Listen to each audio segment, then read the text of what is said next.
Welcome to the Faroes News Report. Today we're going to be extracting most important nuggets of knowledge from some recent sources, all concerning the North Atlantic region. That's right. And we're going to zero in on, well, on the news and some pretty charged political commentary coming out of the Faroes.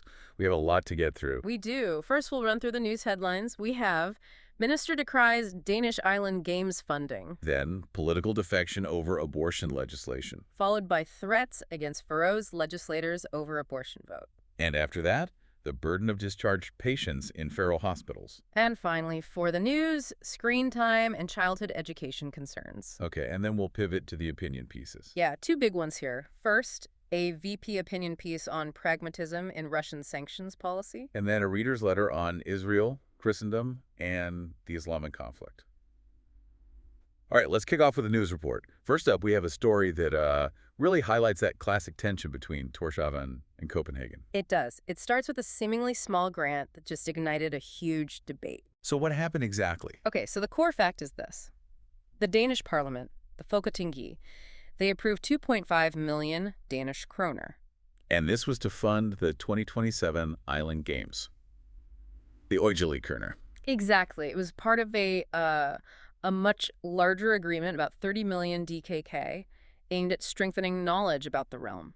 And the announcement came from Anna Falkenberg, right? She's a member of the Danish Parliament for the Union Party. She is, and she called it a good contribution. She also made a point of saying the games haven't actually been hosted in the Faroes since, 1989, so on the surface. On the surface, it looks like a helping hand. Right, but the reaction was, well, it was fierce. Especially from Sirið Stenberg. Oh, absolutely. The Faroes Minister for Foreign Affairs and Culture, she did not hold back. Her words were incredibly sharp. She called it shameful that Faroes representatives were boasting about it. I think the quote was, "This is unlike anything." That's the one. So the question is, why the outrage? And the key detail here, the real nugget from the sources, is that the Faroese Parliament, the Løgting, had already granted the full amount needed for the games. Exactly. So this isn't about needing the money. Not at all. This is about control. It's about principle.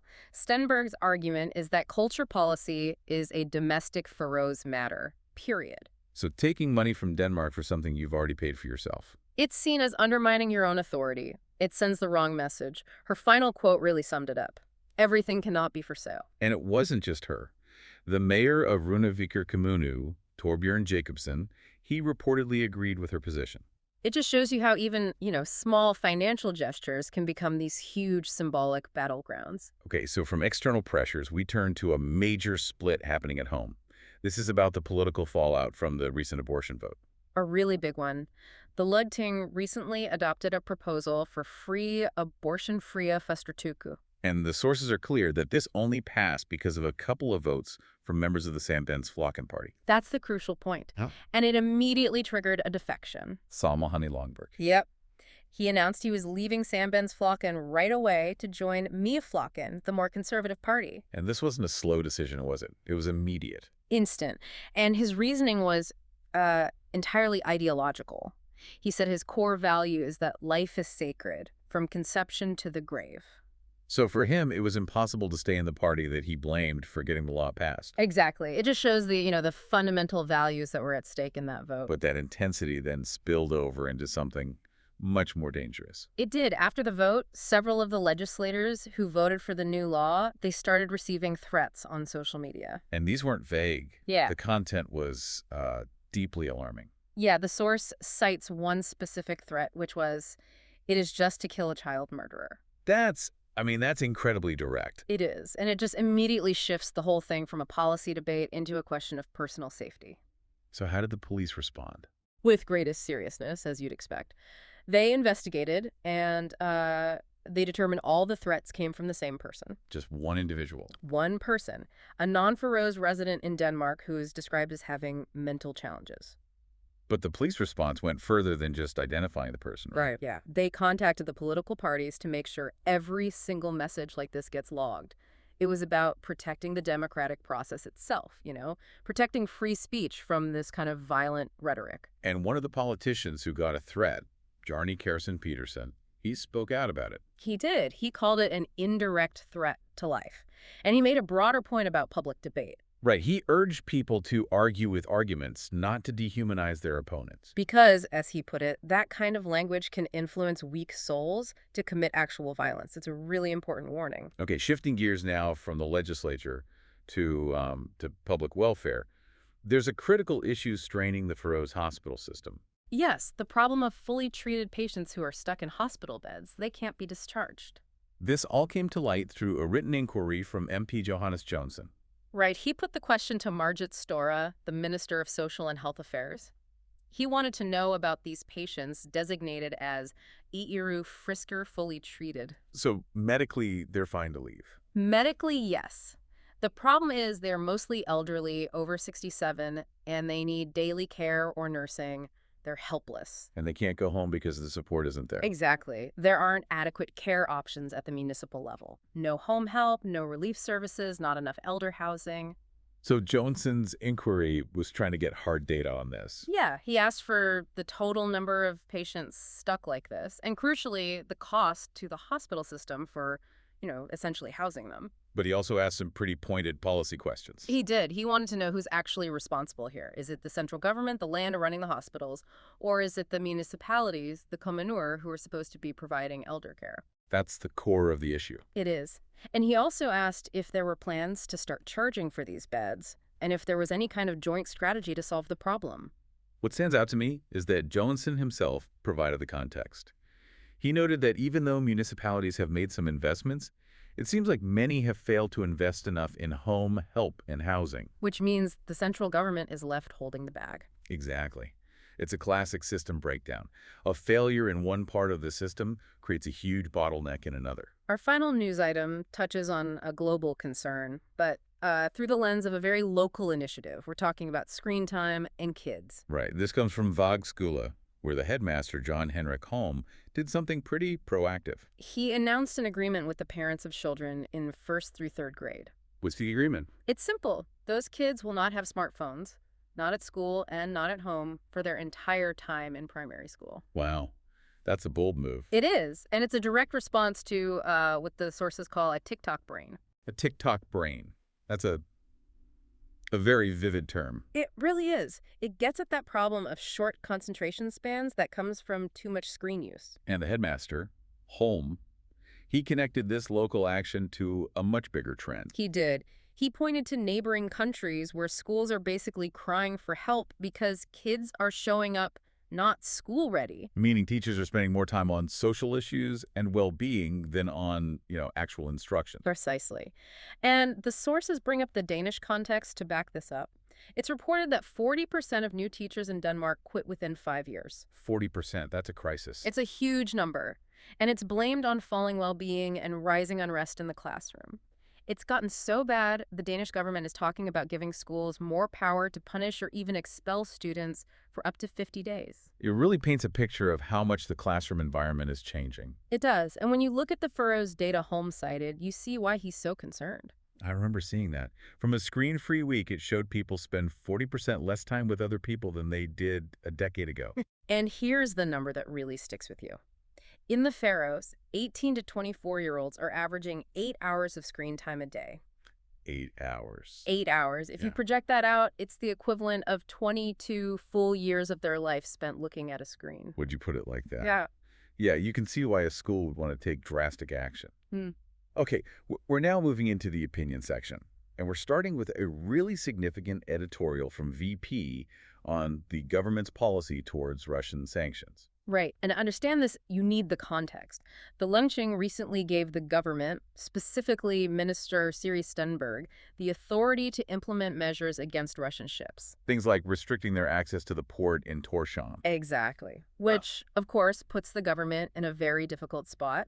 They have to balance aligning with their international partners against their own domestic economic reality. So what's the VP editorial's take on this? Their argument is basically for pragmatism, for neutrality. They even suggest the Faroes should adopt a Swedish model. A Swedish model. And what does that mean in this context? It's an argument built on caution, on fear of retaliation and economic need. VP stresses that Russia has threatened countermeasures and that trade with Russia is just too important for many Faroes businesses to risk. So they're saying be extremely careful before making the next move. Extremely careful. And to back this up, they reach back into history to Sweden's role in World War II. An interesting parallel. It is.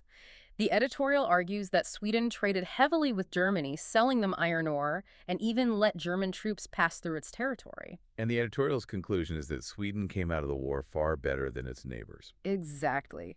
Because it made decisions that were pragmatic and right for its own circumstances at the time. That's the argument. So the takeaway from VP is that the Faroes should use its small size as an advantage. Right. The editorial says no one is going to thank the Faroes for imposing sanctions that end up costing the Faroes' economy dearly. Especially, it notes, when much of Europe is still buying Russian gas anyway. Precisely. So the warning is clear. Making the wrong move here could destroy years of cooperation that has been carefully built up. It's a classic small state dilemma. It really is. Principle versus pragmatism. Okay, our final source is, well, it's a very detailed and highly charged reader's letter from Ole Breckman. And we need to be very clear here. Our job is to report what the author asserts with strict impartiality. We're not validating or commenting, just outlining his argument. Absolutely. So the letter's main thesis connects the Judeo-Christian faith to what the author calls the world's foremost civilization. He claims this faith is the source of, well, everything. Christian love, the Protestant work ethic, capitalism, democracy. And huge improvements in quality of life, like doubled lifespans and a tenfold increase in living standards. That's the foundation of his argument. From there, he narrows his focus to Israel. He does. He asserts it has a unique 4,000-year history and claims the Jewish people have maintained the same language, culture, and religion all the way from Abraham to today. He also describes the founding of modern Israel in 1948 as a miracle of God. Yes. Then the letter shifts to the conflict. And here the claims become very partisan. He asserts that the Quran designates Jews as the main enemies of Islam, destined for destruction. It includes a statistic that Muslims have historically killed approximately 300 million people over 1,300 years. Again, just reporting his claim. He then lists a series of historical events to support this narrative of conflict. Right. The Islamic expansion into the Middle East and North Africa, the conquest of Spain, being stopped at the Battle of Tours, capturing Constantinople. And the sieges of Vienna. It's a long list used to frame a historical narrative. He then moves to a modern comparison. Yes, a very sharp one. He describes Israel as the only advanced democracy in the region, highlighting that it gives rights to all its citizens, including 2 million Muslim Arabs. He also cites examples of Israeli achievements, like planting 2 million trees, recycling 85% of its wastewater, and becoming a high-tech leader. And he contrasts this by citing GDP figures.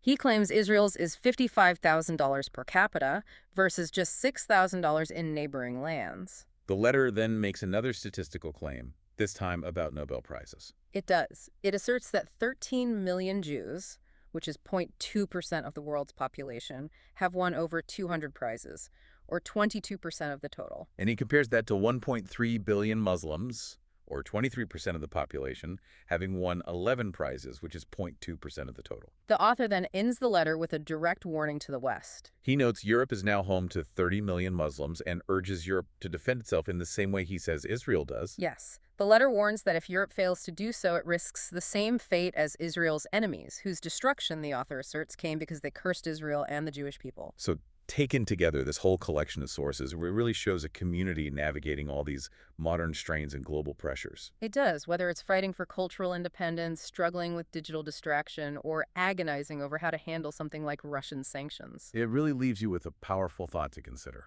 As even small, remote nations like the Faroes feel these extreme pressures from global conflicts, be they political, technological, or ideological, how much autonomy can any community really hold on to without compromising its core economic or social structures? Like and subscribe to PalsFundamentals for more content like this. Sources linked below.